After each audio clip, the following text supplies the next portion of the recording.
Италија изгради 2 центра за задржување мигранти во Албанија.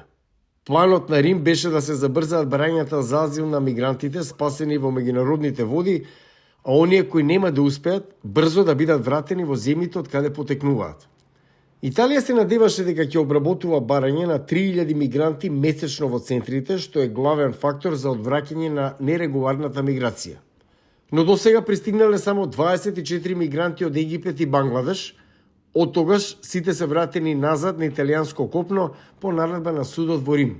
Судиите ја наведоа неодамнешната одлука на Европскиот суд на правдата дека ниту една земја на потекло не може да се смета безбедно ако делови во неа се опасни.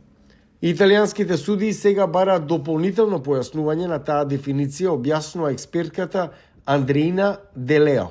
The countries have to be safe in their entirety. Земјите мора да бидат безбедни во целост, но образложението што води до оваа одлука може да се примени и на исклучоци кои не се заснуваат на територијален исклучок, туку на групи. Така, например, Бангладеш и Египет, исто така и Тунис, генерално се безбедни, но тие не се безбедни за хомосексуалците, за бранителите на човекови права и други категории. Правото на ЕУ има предност во однос на домашното законодавство. На судиите во Европскиот суд на правдата може да им требаат месеци за да донесат одлука. I would say not less than 1 year. Би рекла не помалку од 1 година. Тоа значи дека ова е блокирано. Тоа е голем удар за водечката политика на италијанската премиерка Џорџа Мелони, која го оспорува толкувањето на италијанските судии. Говорејќи минатиот месец, таа рече дека договорот со Албанија е револуционерен. Ова е нов, храбар, пат без преседан, но кој совршено го одразува европскиот дух. Мелони оваа недела доби поддршка од Илон Маск, американскиот милиардер и сојузник на новоизбраниот претседател Доналд Трамп.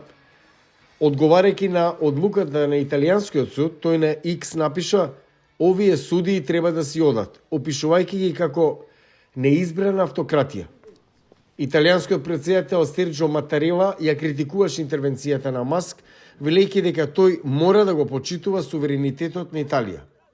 Италија долго време е на првата линија на миграцијската криза во Европа. Нешто повеќе од 58.000 нерегуларни мигранти пристигнале преку море до сега оваа година, иако тоа е за 60% помалку во однос на 2023.